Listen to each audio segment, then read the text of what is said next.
잠룡이네, 황 박사님. 근데 황 박사님께서 이때까지의 과정을 쭉 모니터링 하신 후에 완전히 포맷을 바꾸겠다고 제안을 하셨어요. 일단 모시겠습니다. 일단 이걸 보세요. 이 두 양반이 이렇게 애증의 관계다. 원래는 좌장, 친박의 좌장으로 알려졌다가 두 사람이 인연이 이어졌다가 어느 순간 이분이 총괄부장도 하고 뭐 하다가 친박 학살 때라고 하는 사건 때 공천도 못 받았어요. 김무성 전 대표가. 그렇게 친박 좌장 역할을 하다가 이명박 대통령이 들어와서 김무성 전 대표를 원내대표로 뽑겠다고 그러면서 박근혜 그 대통령하고 갈라졌어요. 아니 내 사람인데 왜 이명박 정부 하에서 원내대표를 하려고 하느냐. 알려지기로는 저는 이때부터 그게 아니다. 이것은 위장투항을 해서 그쪽에 붙었다가 일로 돌아온 거다라고 저는 주장을 했었어요. 그래서 갈라졌다가 다시 지난 대선에 합쳐지죠. 그러다가 또 본인이 대선 생각을 하면서 갈라져요. 이렇게 만났다 헤어졌다 만났다 헤어지는 갈등의 애증관계가 있는데 그래서 제가 무관도라고 불렀죠. 무관도. 김무성 대표가 그 친이계로 투항한 것처럼 보인 것은 그 위장투항이다. 라고 저는 얘기했었습니다만 그건 저의 해석이고 왜 이 김무성 대표 분석하려고 하느냐 메일이 온 거예요. 황 박사님한테 어떤 내용이냐 저는 파파이스 청취자인데 그런데 저는 아마도 듣는 사람 중엔 드물겠지만 김무성 전 대표에 관심이 있습니다. 호탕하고 시원시원한 성격이 사람이 믿음직하고 좋기 때문에 그렇습니다. 책임지는 큰형 같은 모습도 보이고 뭐 옥새 사건도 있었지만 솔직해 보이기도 하다. 이런 사람이 대통령 잘할 수 있지 않을까? 더 나아가서 서민 행보를 하셨죠. 이런 사진 많이 남기셨어요. 재밌는 거. 그 옥새 사건 같은 경우는 당대표로 갈등 중전에서 자기를 희생한 거 아니냐. 그리고 상향식 공천을 통해서 개혁을 하려고 했는데 우리 박근혜 대통령 하수인에 의해서 좌절된 거지. 그 사람 책임이 아니지 않느냐? 그런데 대중들은 이것을 소신을 관찰하기 위해서 노력한 것으로 보지 않는 것 같습니다. 더 나아가서 어떻게 해야 김무성 대표가 서민 코스프레에 의존하지 않고 뚜렷한 대선 잠룡의 이미지를 만들 수 있을까요? 이분은 파파이스를 보지만 김무성 대통령을 보고 싶은 거예요. 그럴 수 있잖아요. 아니 왜 좋아하면서 서민 코스프레라는 표현을 써요? 그거는 자기도 서민 코스프레로 보인대요. 굉장히 드문 조합인데 근데 그런 메일이 왔고 황 박사님 이걸 보고 옳거나 그러면 메일에 답하는 것으로 김무성 전 대표를 분석해야겠다 결심을 하시고 이 메일 그러니까 그 고민을 해결해 주러 김무성 대표가 다시 훌륭한 대선 주자로 모두에게 인식되는 그날을 위하여 그렇게 하자면 도대체 김무성 대표는 뭘 어떻게 해야 되는가 조언을 해주시려고 나온 거예요. 말하자면. 아니에요. 황 박사님 시각에서 보자면 조언을 해주는 게 아니라 그 사람이 혹시나 나한테 조언을 구한다면 뭐 그런 거 아니겠습니까? 어떤 조언을 해주더라도 이분은 그 조언을 받아들이지 않을 것이며 조언을 따르지도 않을 것이다. 이미 그까지도 파악을 했다는 거죠. 여하간 이 의뢰인의 요청사항은 그거였어요. 사실은 처음에 김총수가 보여준 이 10년의 애정의 관계라고 표현을 했는데 이 10년의 애정의 관계를 보면 김무성 대표라는 사람이 어떤 사람이고 그 다음에 왜 우리 여왕님께서 김무성 대표를 아주 중히 여기시고 크게 쓰시는 것 같지만은 실제로는 깊은 마음은 주지 않는가. 그렇죠. 왜 주지 않는가라는 것을 잘 알려주고 있다는 거예요. 왜 그렇습니까? 네. 김무성 대표와 박근혜 대통령과의 기본적인 관계 설정이 애정의 관계가 아니라는 거예요. 그 관계는 주인 만한인과 머슴의 관계라는 거예요. 이걸 더 멋있게 포장을 하면 이 토지에 놓는 서희와 길상의 관계인데 안타깝게도 두 사람이 결혼은 안 하지만은 머슴과 이 주인집 아씨와의 관계는 유지할 수 있는 그 정도 관계라는 거예요. 왜 그런 관계죠? 길상이어서 그렇다는 거 아니에요. 네? 길상이어서. 그렇죠. 그 두 사람의 관계는 원래부터 모섬이었는데 그래서 계속 질문하는 게 아니 모섬이라도 본인이 돈 좀 벌고 잘 나가면 높은 위치에 되면 뭐 옛날 만화님을 아주 우습게 볼 수도 있지 않느냐라는 건데 이거는 이 만화님은 소위 말해서 지금 우리 박근혜 대통령은 머슴을 길들이는 데 있어서 상당히 놀라운 내공을 가지고 있어요. 내가 질문을 할게요. 머슴을 잘 부리려면 머슴한테 끊임없이 격려와 지지와 너 잘한다라고 칭찬을 해준다. 아니면 중간중간에 조금이라도 기어오를 만하면 뒤통수를 쳐서 작사를 낸다. 상대가 기본적으로 노예의 지위를 스스로 받아들이면 그렇게 하는 게 맞겠죠. 원내 대표를 지낸 사람한테도 공천을 주지 않고 본인을 완전히 물로 만드는 거를 경험을 딱 한 번 하니까 이거는 말 안 듣는 멍멍이를 길을 확실히 들이는 방법은 몇 대 두들겨 패놓으면요. 그 다음에는 그거 얻어맞은 멍멍이는 때린 사람한테 옛날에는 멍멍 짖다가 그 다음부터는 꼬리를 내리고 도망가는 그 패턴을 그대로 보이는 거예요. 지금 재밌는 게 처음에 이제 박근혜 대통령의 이미지에 대해서 이야기할 때 박근혜 대통령을 별로 좋아하지 않거나 지지하지 않는 많은 국민들은 박근혜 대통령을 혼군이다, 맹한 여왕이라고 보는데 박근혜 대통령에 대해서 나름대로 지지하는 사람들은 박근혜 대통령을 어떻게 보냐 하면 우리 VIP, 그 다음에 얼굴 마담 이렇게 보고 있어요. 우리를 대표하는, 예. 그렇죠. 그런데 우리 VIP하고 얼굴 마담이라는 이 두 가지 이미지가 박근혜 대통령을 보는 이미지라면 김무성 대표는 박근혜 대표를 어떤 이미지로 보고 있을까? 이 둘 중에. 아니, 그 김무성 대표가 박근혜 대통령을 우리의 BIP이자 얼굴 마담으로 동시에 생각할 수는 없는 거예요? 동시에 생각할 수는 있어요. 근데 그게 동시는 아니에요. 그분 앞에만 서면 우리 VIP로 봐요. 그런데 본인이 한나라당 대표일 때 여의도로 따가 국회에 오면 저 사람은 얼굴 마담이고 국회에서 야당하고 같이 싸우고 하는 이게 진짜 정치인데 나는 그 마음에서 그런 표현들을 쓰는 거예요. 그러니까 BIP라는 거는 정말 중요하다고 생각하는 것이고 얼굴 마담이라고 표현하는 것은 그냥 얼굴 마담일 뿐이라고 하는 거예요? 그렇죠. 그래서 유승민 이 의원이 청와대 그 얼라들 뭐 이런 식으로 표현하는 거는 결국에 대통령이 뭔가를 하는 것 같지만은 십상시든 그 얼라들이 하는데 그냥 가오마담으로 나와 있지 않냐라는 마음을 그대로 표현했는데 그게 사실은 유승민 의원의 마음이라기보다는 그 원내대표의 마음이겠어요? 당대표의 마음이겠지. 그거보다도 박근혜 대통령은 98년에 처음 한나라당으로 들어올 때부터 대중적인 인기를 등에 업고 아버지의 인기를 등에 업고 거의 예비 대통령 후보급으로 급부상한 거예요. 처음부터 그렇게 등장했죠. 김무성은 처음에 비서관부터 시작해서 나중에 보니까 자료 찾아보니까 93년에는 민정수석도 했어요. 23년 전에.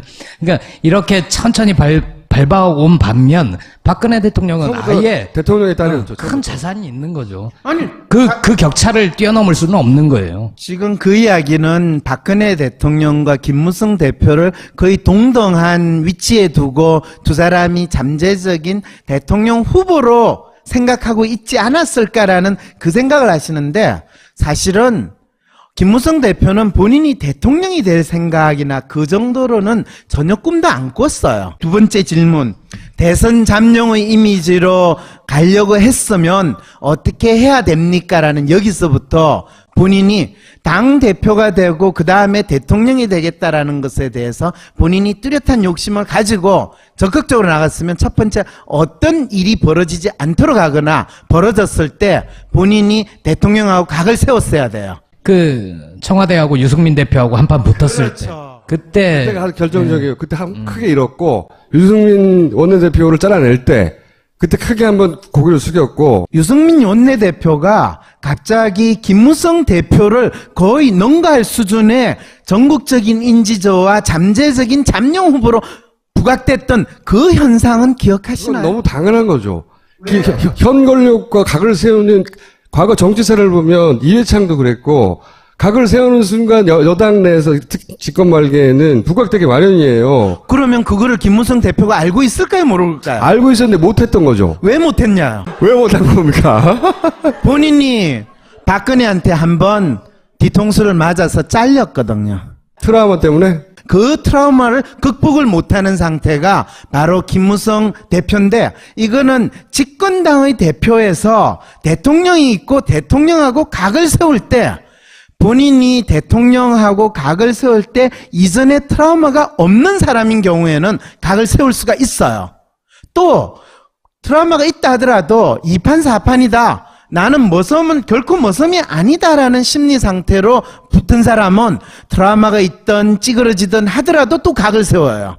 그런데 김무성 대표는 안타깝게 트라우마가 있어요. 그런데 이것을 여러분들이 지금 집권당의 대표 누구죠? 이정현 씨. 이정현 씨가 대표가 되고 나서 가장 먼저 내세운 구호가 뭔지 아세요? 대표 모습이었죠. 대표 모습. 국민의 머섬이라고 이야기하는데 사실은 대표 머섬, 그 단어를 썼어요. 그걸 딱 보고 와, 우리 여왕님이 왜 얘한테 송로버섯과 삭스핀을 대접을 했는지 알겠다. 애증의 관계라고 표현되나 실제로는 주인공 머슴의 관계고 그렇죠. 왔다 갔다 했지만 중간에 크게 한번 당해서 트라우마가 생겼다. 그렇죠. 트라우마가 생겨서 결정적으로 각을 세우고 대권 주자로 부각될 찬스가 있었으면 그걸 못 살렸다. 트라우마 때문에. 그렇죠. 계속 찌그러졌다. 그렇죠. 재밌는 게 본인이 당 대표로 나올 때, 그게 2014년 새누리당 맞죠? 당 대표인데 그때 대통령이 전당대회에 나와가지고 연설을 했는데, 그때 연설을 한 이유는 서청원 씨 이기라고 연설을 한 거예요. 그런데 결과적으로는 김무성 대표가 된 거예요. 놀라운 거는 이번에 이 새누리당 전당대표 할 때 우리 대통령이 와서 또 연설을 했어요. 그런데 결과가 어떻게 됐어요? 드디어 우리 여왕님이 원하던 머슴을 선택을 한 거예요. 그랬을 때 이분은 그 전당대회에 있었을까요? 없었을까요? 전당대회 참석을 안 하고 서울에 올라오긴 했어요. 당일날. 아, 당일 올라왔어요. 왜냐면은, 그런데 예, 지방에서 이 서민 투어를 하시다가 그런데 그거는 누구를 그대로 따라했냐 하면 이정현 씨가 선거운동할 때 밀짚 모자를 쓰고 자전거 타고 하는 그걸 그대로 재현한 거예요. 그러니까 이제 가출 쇼를 하면서 이제 이 서민 코스프레를 하기 시작한 거예요. 네, 지금 대선 주자 지지도 여론조사를 하면 김무성 대표는 이제 한참 바닥으로 나온단 말이에요. 그렇죠. 그만큼 사람들이 저 사람이 차기 대통령이 될 가능성이 높지 않다라고 보는 사람들이 많은 거죠. 저도 그 해석에 동의합니다. 그러니까 김무성 대표가 지지한 사람이 당대표가 안 된 것은 박근혜 대통령의 의중이 어디에 있냐가 보다 더 중요한 것은 차기 정권을 창출하는데 김무성으로 돼? 혹은 김무성이 지지한 사람이 되는 거야? 김무성 대표가 당 지지율 1위였으면 그러니까 대선 후보 지지율이 1위였고 저 사람은 대통령 될 확률이 높아. 그렇다면 김무성 대표가 지지하는 사람이 당대표가 될 확률이 높았을 거라고 저는 보는데 이 양반은 가능성이 굉장히 낮다고 본 거예요. 이제 사람들 마음으로부터 멀어져 버린 대선 주자인데 네. 이 양반이 다시 부상할 가능성이 있습니까? 저런 그렇죠. 스타일에서. 그 질문을 해야 되죠. 물론 이제 트라우마가 있기 때문에 이 여왕님에 대한 직접적인 항의를 할 수 없고 이미 이분의 심리 상태는 그 대감댁을 나왔어요. 실제로 본인이 전당대회에 가가지고 그 자리에서 앉아있고 또 거기에서 적극적으로 여왕님 면전에서도 본인이 상당히 적극적인 모습을 보이기만 했더라도 그 정도로 대세가 바뀌지는 않았어요. 면전에서 맞서지는 못한다. 그 말씀이시죠? 다른 종들의 입장에서 보면 밖에서 궁시렁궁시렁하고 밖에서 주인 욕하고 있는 그 옛날 종 대표를 제대로 보겠어요? 그 자리를 못 가고 박근혜 대통령은 와서 연설을 하고 그러는데 전 대표가 오지 못하고 바깥으로 돌았다는 거, 그건 문제다. 그 말씀하신 거잖아요. 지난번에 제가 WPI 그 성격 분석을 할 때도 이 사람은 자기에게 주어진 일을 열심히 하면서 만화님 저 잘했죠? 저 좀 더 올해 얼마 더 주실래요? 이 정도밖에 안 되는 사람이라는 거를 더욱더 확인시켜주는 행동을 했다는 거예요. 그거는 저도 동감합니다. 김무성 대표가 2년 전에 당대표 해가지고 청와대 해동했을 때 그때 나온 메뉴가 뭔지 알아요? 몰라요, 그거는. 그때는 송로버섯 안 나왔어요. 그리고 그때 찍은 사진을 여러분 한번 보세요. 거의 대장 모섬이 이 만인 만나가지고 인사하듯이 이렇게 인사하는 사진하고요. 이번에는 미소에 만면의 미소를 짓는 여왕님의 얼굴을 딱 보면 마음이 아주 잘 드러나는 거거든요. 그랬을 때 여왕님은 이정현 대표가 됨으로 해서 레임덕은 없다. 더욱더 확신을 가지신 거예요. 오늘의 결론을 짧게 말씀해 주세요. 일단 김무성 대표가 지금 박근혜 대통령에 대해서 가지고 있는 속마음을 표현해야 돼요. 이거를 공식적으로 표현을 하게 되면 본인이 이제 카타르시스를 겪게 되는 거죠. 그리고 그분과의 심리적인 독립을 주장할 수 있어요. 더 이상 본인이 박근혜 대통령 또는 여왕님의 노예가 아니다라는 것을 공식적으로 선언을 할 수 있게 되는 거죠. 그리고 이 선언을 함과 동시에 사내 대장부 맞네 라는 생각이 들면 완전히 새로운 기대를 사람들은 할 수 있게 된다. 그리고요. 그러려면 이분이 지금 심리 상태로는 안 돼요. 저한테 심리 상담을 이 메일을 보낸 분에게는 제가 이렇게 말씀드릴게요. 김무성 대표에게 그렇게 전달해 주십시오. 황상민 대표를 만나서 상담을 3회 이상 받고 트라우마를 극복한 후에 대선 뚫어서 다시 부상하자. 이런 제안을 김무성 대표에게 이분은 하면 되는 거 아닙니까? 그죠? 여왕님과 각을 세우려고 하면 여왕님에 대해서 생각하는 게 여왕님은 우리 VIP다. 또는 여왕님이 가오마담이다. 이 생각을 머릿속에 조금이라도 흔적을 가지고 있으면 각을 못 세워요. 그럼 뭐 어떻게 생각해야 되는 겁니까? 여왕님은 홍군이다. 맹한 여왕이다. 더 이상 이분한테 나라를 맡기고 있으면 나라가 진짜 망할 것 같아. 내가 독립운동을 하는 마음으로 이 나라를 구해야 되겠다.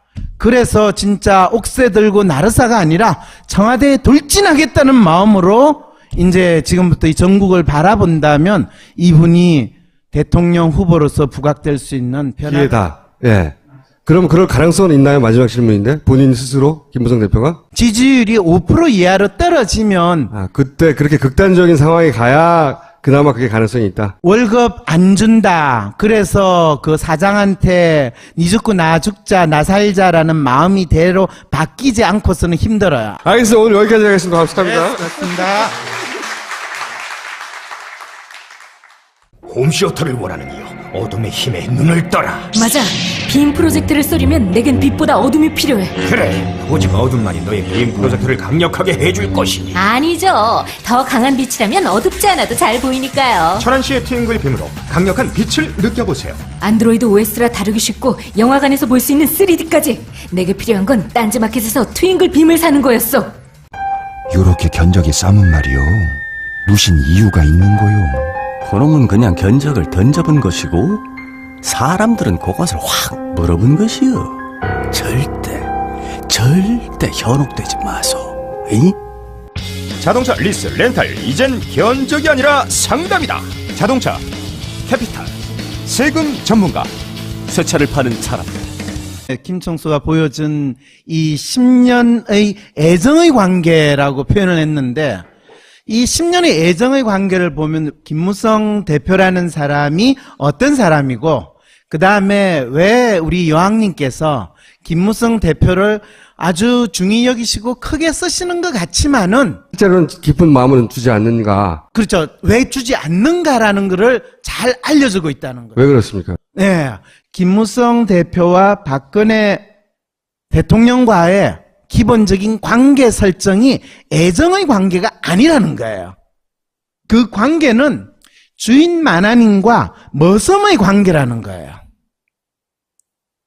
이걸 더 멋있게 포장을 하면 이 토지에 놓는 서희와 길상의 관계인데 안타깝게도 두 사람이 결혼은 안 하지만은 머슴과 이 주인집 아씨와의 관계는 유지할 수 있는 그 정도 관계라는 거예요.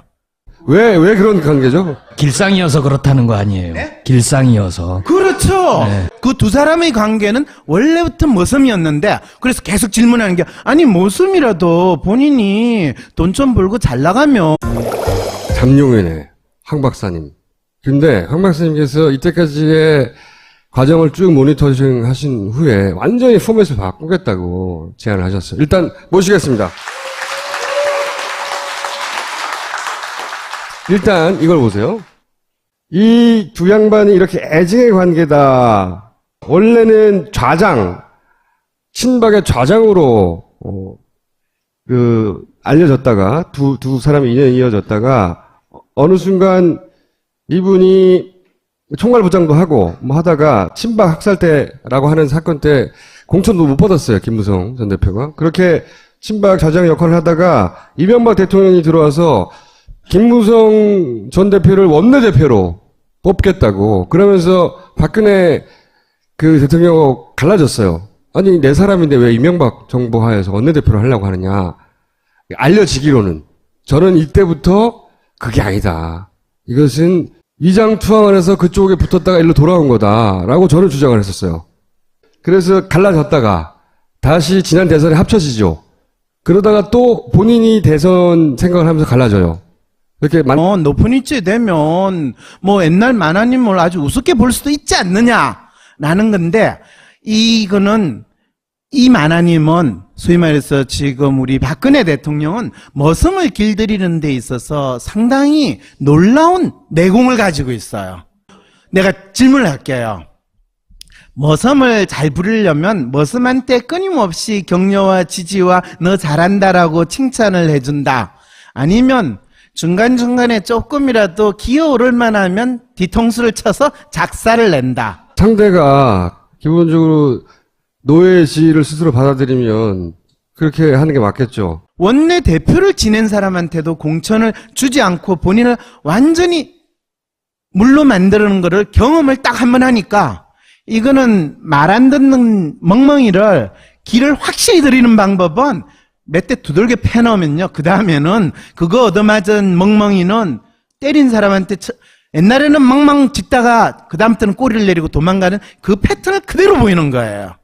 지금 재밌는 게 처음에 이제 박근혜 대통령의 이미지에 대해서 이야기할 때 박근혜 대통령을 별로 좋아하지 않거나 지지하지 어떻게 해야 김무성 대표가 서민 코스프레에 의존하지 않고 뚜렷한 대선 잠룡의 이미지를 만들 수 있을까요? 이분은 파파이스를 보지만 김무성 대통령을 보고 싶은 거예요. 그럴 수 있잖아요. 아니 왜 좋아하면서 서민 코스프레라는 표현을 써요? 그거는 자기도 서민 코스프레로 보인대요. 굉장히 드문 조합인데 근데 그런 메일이 왔고 황 원사님 이걸 보고 옳거나 그러면 메일에 답하는 것으로 김무성 대표를 분석해야겠다 결심을 하시고 이 메일 그러니까 그 고민을 해결해 주러 김무성 대표가 다시 훌륭한 대선 주자로 모두에게 인식되는 그날을 위하여 그렇게 하자면 도대체 김무성 대표는 뭘 어떻게 해야 되는가 조언을 해주시려고 나온 거예요. 말하자면. 아니에요. 황 박사님 시각에서 보자면 조언을 해주는 게 아니라 그 사람이 혹시나 나한테 조언을 구한다면 뭐 그런 거 아니겠습니까? 어떤 조언을 해주더라도 이분은 그 조언을 받아들이지 않을 것이며 조언을 따르지도 않을 것이다. 이미 그까지도 파악을 했다는 거죠. 여하간 이 의뢰인의 요청사항은 그거였어요. 사실은 처음에 만났다 헤어지는 갈등의 애정관계가 있는데 그래서 제가 무관도라고 불렀죠. 무관도.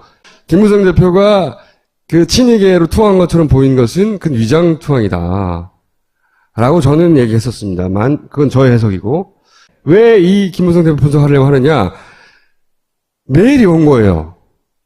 황 박사님한테 어떤 내용이냐 저는 파파이스 청취자인데 그런데 저는 아마도 듣는 사람 중엔 드물겠지만 김무성 전 대표에 관심이 있습니다.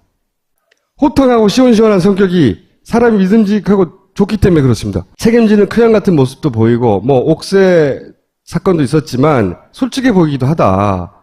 이런 사람이 대통령 잘할 수 있지 않을까? 더 나아가서 서민 행보를 하셨죠. 이런 사진 많이 남기셨어요. 재밌는 거. 그 옥새 사건 같은 경우는 당대표로 갈등 중전에서 자기를 희생한 거 아니냐. 그리고 상향식 공천을 통해서 개혁을 하려고 했는데 우리 박근혜 대통령 하수인에 의해서 좌절된 거지. 그 사람 책임이 아니지 않느냐. 그런데 대중들은 이것을 소신을 관철하기 위해서 노력한 것으로 보지 않는 것 같습니다. 더 나아가서